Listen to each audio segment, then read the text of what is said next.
This movement, when connected electronically, could become a network of networks that will be the most powerful activist force for change ever.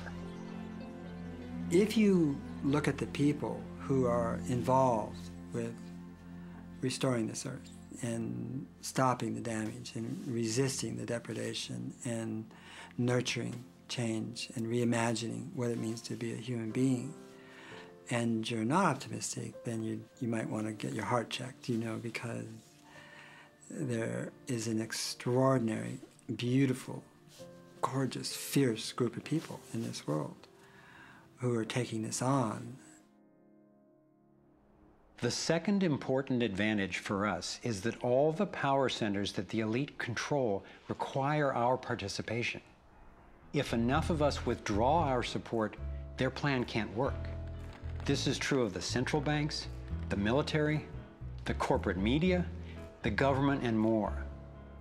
And following the models of Mahatma Gandhi and Martin Luther King Jr., we have the power of nonviolent non-participation. It takes tremendous energy, resources, and deception to try to dominate the lives of others.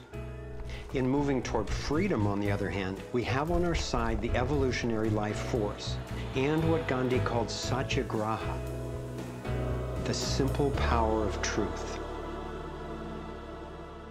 In India, we have thousands of villages which are now freedom zones. So we will not accept patenting. We will not cooperate with it, just like Gandhi did not cooperate with salt laws. We will not allow chemicals and genetically engineered crops to enter our ecosystems because they threaten this biodiversity. And this freedom movement, which is a freedom movement for all species, not just for individual humans, is something that's growing so fast and is reflected in the movement for GMO-free zones in Europe. I turn my back, and there's another 1,000 GMO-free zones. 90% of Italy, 90% of Austria. The freedom zones around the seed, around food, are creating massive shifts. In Bolivia, a grassroots movement took to the streets, relentlessly banging pots and pans, and eventually stopped the foreign corporate takeover of their water resources. Though very little is shown by the corporate media, there are countless success stories going on every day all over the world.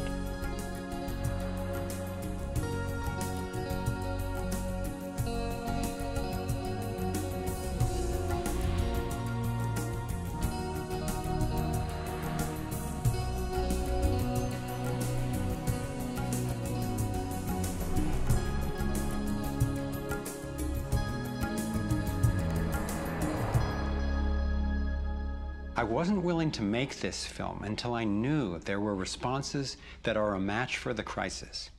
And now the power of the internet enables us to share the breadth and the depth of this research.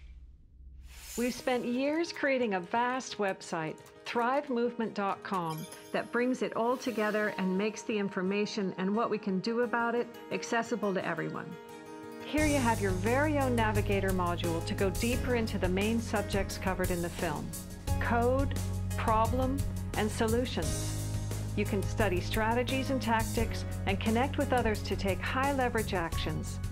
Every fact stated in this film has been independently verified, and the reference is on our website. This sector navigator facilitates whole systems thinking that recognizes that actions in one area impact all the others. The center of the sector navigator is worldview, because it determines how we experience everything that happens within and around us. In every sector, you'll find critical issues, resources, group strategies, and individual actions to peacefully and productively affect real change. Our resource tree will link you to the people, organizations, and media that we most recommend to help you get more fully educated and engaged. I was encouraged to find that there are a minimum number of actions which, working together, can tip the scales. It's not endless. Once we see the big picture, we'll look at what each of us can do to help accomplish it. Let's take a look at the strategic antidotes to their economic domination. we need to stop any more bailouts of banks or corporations, dismantle the Federal Reserve, withdraw taxpayer support from central banking agencies such as the IMF and World Bank, allow development of alternative currencies and independent banks, and refuse international taxes. My main emphasis is on solutions in the US, because that's what I know best. But just as the predicament is global, so are the principles on which the solution strategies are based. Here are some tactical actions that we can take as individuals that don't take much time or money to make a real difference right now. Get informed, speak up, and connect with others. Bank locally. When we move our money out of the big centralized banks and into locally owned banks and credit unions, we defund the problem and fund the solution all in one move. Buy and invest responsibly. Every dollar you spend sends a message. Join the movement to audit and end the Federal Reserve. It's robbing us.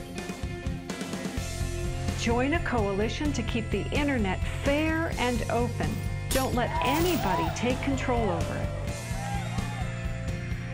Support independent media. Get your information from diverse sources and think about who's funding the news you get.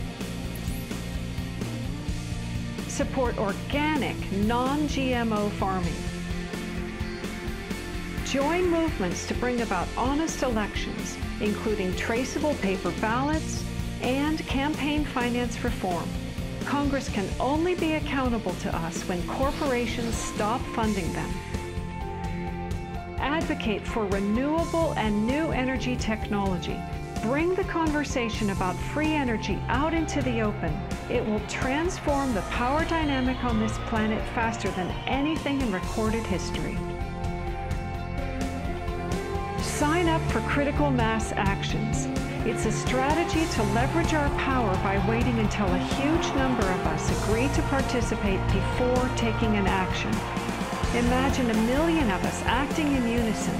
Then again, imagine even more.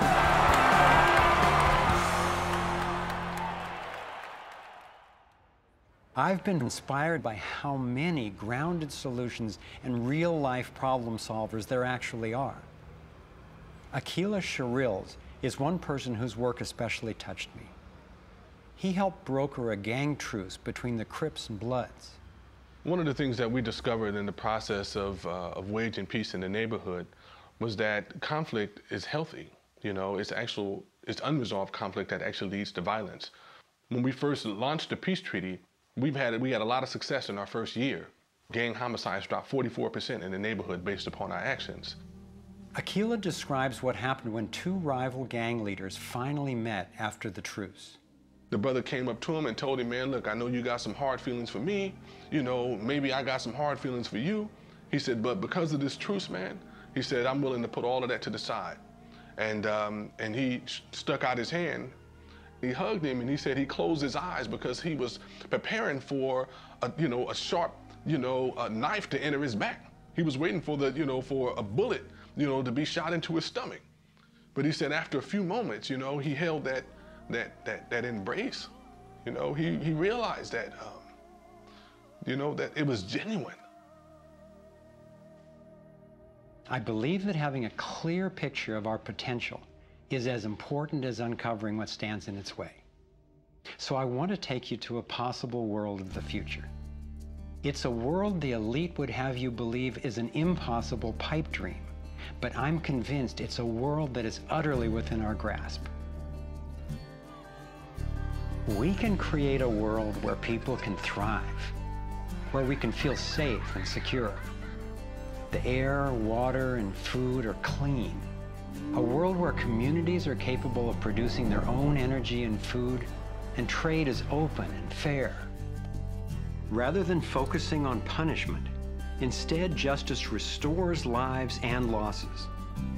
Insurance pays doctors to keep people healthy. Education is voluntary, serving the needs of individuals instead of corporations. We get honest feedback from independent media. There are no subsidies and no bailouts. Imagine that with an honest money system, little or no taxes, and low electric and fuel bills, you would have the money to pay off your home and car and be free to save and invest. You would enjoy more wealth, freedom, and security, all while working the same or probably less. Let's say I started a mutual fund for my neighborhood, and all the neighbors had stock, okay? And so they healed the environment and their stock went up in value. So instead of getting drained financially, they're making money. They're making money from things that make their kids safer and prevent the planet from dying. So you kind of have your cake and eat it too. Instead of working all week to make money and then coming home and trying to save the planet on the weekends, you can spend Monday through Friday making money saving the planet and then, you know, go to the beach. This vision of a thriving world is based on what could be called the liberty perspective. There is a simple principle that underlies this approach: non-violation. Nobody gets to violate you or your property, and you don't get to violate anyone else, except in genuine self-defense. This is the one rule I've found that every single person agrees with, at least for themselves. I believe that non-violation is the true north of humanity's moral compass and our core navigating insight. This insight can guide us and protect each and every individual as we set up voluntary, self-sustaining systems. It is a way of living that I can stand for wholeheartedly and without reservation. I've been profoundly influenced by the work of Austrian economist Ludwig von Mises, who developed a whole philosophy and economic system based on the core ethic of non-aggression. Motivated by having witnessed the ravages of communism and fascism in Europe, he committed his life to finding a just way. He recognized that those systems, as well as socialism and even democracy, wrongly assume the rights of the collective, or the group, to be more important than those of the individual. I had always gone along with the view that more people will thrive if we consider the group's needs above the individual's. But when I took a closer look, I found it doesn't really work that way. In the name of what's best for the group, governments have been responsible for most of the war, death, and destruction on the planet. More than 200 million individuals were killed in the 20th century alone. So how would applying the principle of non-violation change this dynamic? It would take us from incremental change of a fundamentally flawed system to a complete transformation where not just some, or even the majority, but everyone could truly have the opportunity to thrive. In order to implement the principle of non-violation, it makes sense to me to honestly re-examine our past, because it doesn't work to try to build a healthy living system on top of an unhealthy one. We have to go back to the most fundamental acts of injustice upon which the country was founded, and the seizure of the lands of the people, and the slaughter of their women and children, and the rendering destitute most of the remnants of these people, is such an egregious wrong that we believe that we have to deal with that, to come to grips with that in a fundamental way. Understanding that they're not wrongs that were done and completed 150 years ago. They're wrongs that are continued every single day. So you have, through the history of North America and the United States, over 500 treaties signed with indigenous nations where every single one of them now has been violated. You have, in fact, a tremendous amount of wealth having been generated from indigenous people's lands and resources, and billions of dollars every year still being generated by corporations and European nations based on the continued exploitation of indigenous people's lands and resources. If we didn't have large corporations, if we didn't have Western governments defining how you and I were to relate to each other, living here in North America now together, how would we relate to one another? How would we make it different? It's going to take time and courageous effort to shift the consciousness and accomplish the tasks that will move us toward the world I'm talking about. And yet I know of no greater gift that we could give to future generations. We can't do everything at once. I envision 3 overlapping stages of the solutions process.